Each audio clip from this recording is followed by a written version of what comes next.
We mentioned an Ontario judge ruled that the downing of flight PS752 was intentional and an act of terrorism. So take us back to what led to this ruling in the first place. Well, ever since the downing of flight PS752, Iran has engaged in a campaign of concealment and obfuscation regarding its role in in the downing of the plane. It claimed that it was downed by human error, but in the 2 years since then, a lot of compelling indicators have indicated that Iran may have played a greater deliberate role than it originally led on. For example, Iran has been harassing the families of members of PS752, the families of the victims of PS752. They have concealed, destroyed evidence. They've prevented international inspectors from accessing the crash site.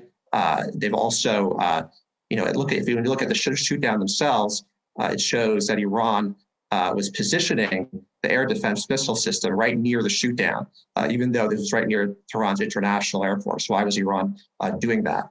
Also, when you look at the technical capabilities of the staff who monitor and who engaged the flight, it shows that they were quite actually experts in identifying planes like that. So it's very unlikely that they would be able to mistake a cruise missile for an airplane. And I think based on these indicators and many others, there's ample reason to suspect Iran's official story.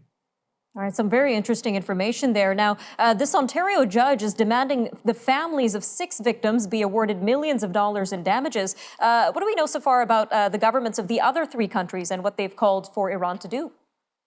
Well, they too have called for Iranian accountability. They've called for truth. They've called on Iran to come clean. But for the most part, what we've seen from all these countries, including Canada, is just really a lot of rhetoric. They're calling on Iran to do this. They're calling on Iran to do that. But they haven't been putting any coercive pressure, any consequences on Iran for its behavior. And I think until they do that, it's unlikely that we're going to see any real change of behavior by Iran. Now, in a recent statement, the countries did indicate that they would look to further action pursuant to international law. They've given up on negotiations, but it's unclear yet what they would actually do.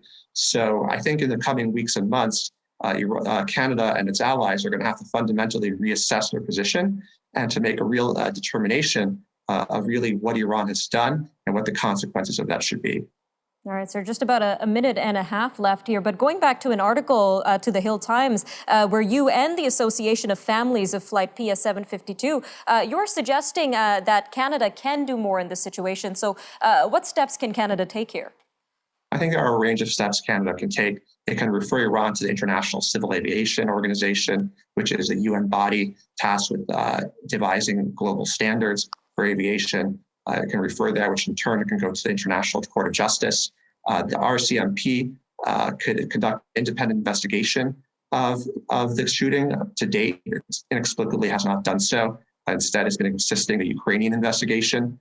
On top of that, Canada should impose global Magnitsky sanctions on the perpetrators of the shoot down, and it should also designate, I think, the Islamic Revolutionary Guard Corps as a terrorist organization.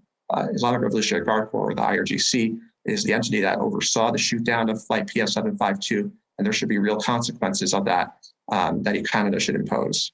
A quick 30 seconds left here, Mr. Kahn, but what's at risk here if Canada does not take these steps and hold Iran accountable?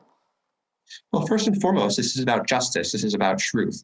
What happened with the downing of flight PS752?